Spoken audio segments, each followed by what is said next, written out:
آپ اگر پڑھیں گے قرآن مجید میں الف لام میم، الف کے 10 حسنات 10 ثواب، لام کے 10 ثواب، میم کے 10 ثواب، 10 10 10 30 ثواب۔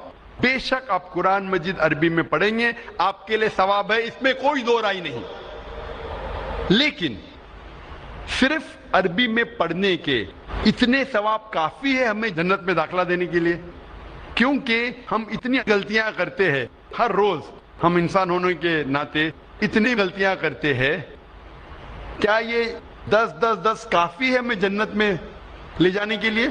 اگر ہم قرآن مجید کو عربی میں پڑھنے کے علاوہ اس کی معنی سمجھے اور اس کے اوپر عمل کرے تو کئی گنا زیادہ حسنات ملیں گے، اور یہ آپ کو انشاءاللہ جنت میں لے جائیں گے۔ اکثر ہم دیکھتے مسلمان ختم قرآن کرتے ہیں، اور اکثر رمضان میں 1 بار 2 بار 10 بار قرآن کی تلاوت کرنا اچھی بات ہے، ختم قرآن کرنا اچھی بات ہے، لیکن اگر آپ 2 بار صرف عربی میں قرآن پڑھتے ہیں بنا سمجھ کے، آپ عربی زبان نہیں جانتے لیکن صرف پڑھنا جانتے ہیں، 2 بار ختم کرنے کے بجائے میں کہوں گا کہ 1 بار عربی میں پڑھو اور 1 بار ترجمہ پڑھو اس زبان میں جس زبان میں آپ کو مہارت ہے، تو انشاءاللہ حسنات کے علاوہ، ثواب کے علاوہ آپ اس کے اوپر عمل کریں گے اور یہ آپ کے لیے اور بہتر ہوگا۔ اکثر ہم جب مسلمان سے پوچھتے کہ قرآن شریف کیوں نازل کیا گیا ہے، تو کئی مسلمان کہتے قرآن خوانی کے لیے۔ قرآن نازل کیا گیا قرآن خوانی کے لیے۔ جب بھی آپ نیا گھر خریدتے تو قرآن خوانی ہوتی ہے، آپ نیا آفس لیتے تو قرآن خوانی ہوتی ہے، کوئی انسان مر جاتا ہے تو آپ قرآن پڑھتے۔ میں قرآن مجید میں کوئی بھی آیت نہیں جانتا ہوں جس میں لکھا ہے قرآن پڑھو کسی کے مرنے کے بعد۔ میں کہیں بھی کوئی بھی حدیث نہیں جانتا ہوں جس میں لکھا ہے جہاں اللہ کے رسول یا صحابہ نے کبھی قرآن پڑھے کسی کے مرنے کے بعد، کہ قرآن خوانی مرنے کے بعد لوگ کو بلایا جاتا ہے اور قرآن پڑھایا جاتا ہے۔ اگر آپ قرآن پڑھنا چاہتے بے شک پڑھو، آپ ہر روز پڑھو، عربی میں پڑھو اور معنی کے ساتھ پڑھو۔ میں ایک مثال دینا چاہتا ہوں کہ ایک انسان جاتا ہے فرانس بی اے میں گریجویشن کرنے کے لیے۔ ایک ہندوستانی جاتا ہے فرانس اور وہ فرینچ زبان نہیں جانتا ہے، فرینچ زبان نہیں جانتا ہے لیکن انگلش جانتا ہے، اور انگلش کی لکھاوٹ ABCD وہ فرینچ میں بھی ہے لیکن معنی الگ ہے۔ تو وہ فرانس جاتا ہے گریجویشن کرنے کے لیے، ہر روز وہ کالج میں حاضری دیتا ہے، اسے ملتا ہے پی از فار پریزنٹ، ہر روز وہ حاضری دیتا ہے۔ جب ایگزامینیشن کا پیپر آتا ہے لیکن وہ کچھ سمجھتا نہیں کیونکہ وہ فرینچ نہیں جانتا ہے۔ جب ایگزامینیشن کا دن آتا ہے وہ ایگزامینیشن ہال میں جاتا ہے، وہاں بھی اسے پی ملتا ہے، پی فار پریزنٹ۔ میں آپ سے پوچھنا چاہتا ہوں جب وہ پورے سال میں کچھ فرینچ میں نہیں سمجھا، وہ ایگزامینیشن میں بیٹھے گا، ایگزامینیشن پیپر بھی ہے فرینچ میں، کیا وہ ایگزامینیشن میں پاس ہوں گا؟ بالکل نہیں۔ پی کا مطلب پاس نہیں، پی کا مطلب پریزنٹ، لیکن وہ پاس نہیں ہوگا، اس سے پاس ہونے کے لیے سمجھنا پڑے گا۔ تو اسی لیے اگر آپ اس زندگی میں پاس ہونا چاہتے تو آپ کے لیے فرض ہے کہ اس زندگی کے بارے میں جانیں، کیا چیز اچھی ہے کیا بری ہے، کیا فرض ہے کیا حرام ہے۔ اور اللہ تعالیٰ فرماتے قرآن مجید میں سورہ ملک میں سورہ نمبر 67 آیت نمبر 2 میں الذی خلق الموت والحیات، کہ اللہ سبحانہ و تعالیٰ نے موت اور زندگی دی ہے تاکہ وہ جانچ سکے کہ آپ میں سے سب سے اچھا کون ہے عمل میں۔ تو اللہ تعالیٰ کہتے ہیں کہ یہ زندگی ہمارے لیے امتحان ہے، اللہ نے موت اور زندگی پیدا کی ہے تاکہ وہ جانچ سکے آپ میں سے عمل میں سب سے اچھا کون۔ تو یہ ٹیسٹ میں جب آپ بیٹھ رہے ہیں، اس ٹیسٹ کے اصول آپ نہیں جانتے، اچھا کیا برا کیا، فرض کیا حرام کیا، تو کیا فائدہ؟ تو اگر آپ اس امتحان میں، زندگی کے امتحان میں پاس ہونا چاہتے ہیں تو آپ کے لیے فرض ہے کہ آپ یہ جانیں کہ اس امتحان کے اصول کیا ہے، اس کے فرائض کیا ہے۔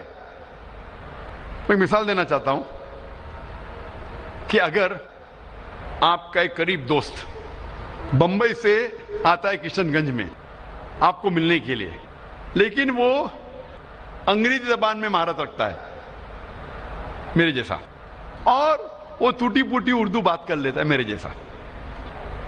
आपके साथ आता है किशनगंज में, एक हफ्ता रहता है, आपका करीब दोस्त है, एक हफ्ता रहता है और आपका जिगरी यार है। एक हफ्ते बाद वो वापस जाता है, लेकिन क्योंकि वो उर्दू या हिंदी थोड़ी बहुत बोल लेता था, लेकिन लिखना नहीं आता है, वो बंबई जाके आपको खत लिखता है अंग्रेजी में, और अंग्रेजी जबान आपको नहीं आती। वो खत जब आपको अंग्रेजी में लिखता है, आपको अंग्रेजी नहीं आती, तो आप क्या करेंगे? आप ये जानने की कोशिश नहीं करेंगे कि मेरा जिगरी यार क्या कह रहा है अपने खत में? कोशिश करेंगे क्या नहीं? आप क्या करेंगे? उस खत को लेके जाएंगे ऐसे इंसान के पास जो अंग्रेजी जानता है, उस खत का तर्जुमा कर सकेगा। आप जानना चाहेंगे कि मेरे जिगरी यार ने, मेरे करीब दोस्त ने खत में क्या लिखा। तो ये फर्ज नहीं कि आप जानना चाहेंगे कि हमारे खालिक, हमारे रब अल्लाह सुब्हानहू व तआला ने अपने आखिरी पैगाम में क्या पैगाम दिया इंसानों के लिए।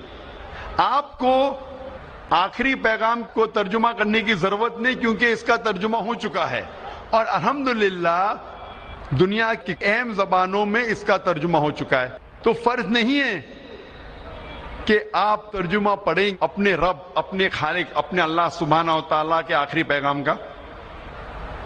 हम मुसलमान अल्हम्दुलिल्लाह कुरान मजीद की इज्जत करते हैं, लेकिन अक्सर लोग इतनी इज्जत देते हैं कि कुरान मजीद के मेन मकसद को भूल जाते हैं। इज्जत दो, लेकिन कुरान मजीद के मकसद को मत भूलो। हम मुसलमान कुरान मजीद को एक ऊंचे शेल्फ पे रखते हैं, अपनी अलमारी के सबसे ऊंचे शेल्फ पे रखेंगे, इतने ऊंचे शेल्फ पे कि आपको स्टूल लेने पड़ेगा, और कुरान मजीद को फिर रखते ऊपर,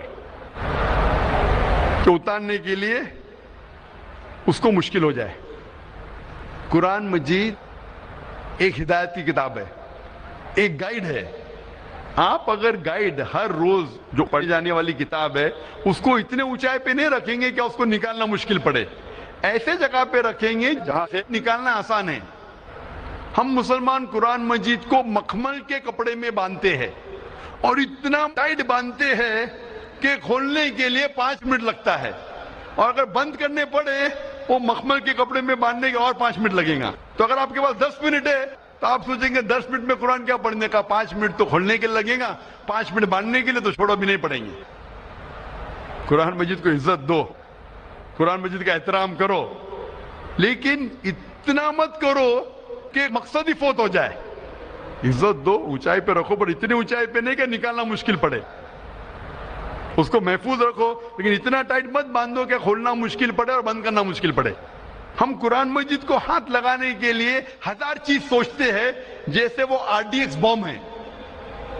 कुरान मजीद को हाथ लगाने के पहले हम सोचते हैं कि मैं जूते में हूं तो कुरान मजीद को हाथ लगा सकता हूं क्या नहीं, मैं खड़ा हूं तो कुरान मजीद को पकड़ सकता हूं क्या नहीं, मैं ट्रैवल कर रहा हूं, मैं सफर कर रहा हूं, कुरान मजीद को हाथ लगा सकता हूं क्या नहीं, क्या मैं सफर में पढ़ सकता हूं क्या नहीं, क्या मैं जिधर काम कर रहा हूं उधर पढ़ सकता हूं क्या नहीं, क्या मैं जूते के साथ हाथ लगा सकता हूं क्या नहीं। हम 1000 सवालात पूछते हैं कुरान मजीद को हाथ लगाने के पहले, जैसे वो RDX बॉम्ब है।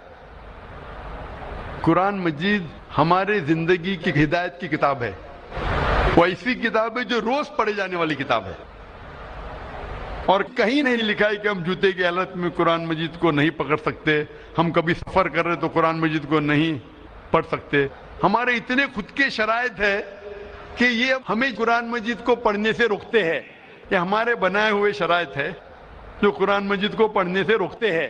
ये हिदायत की किताब है, इसे रोज पढ़ो।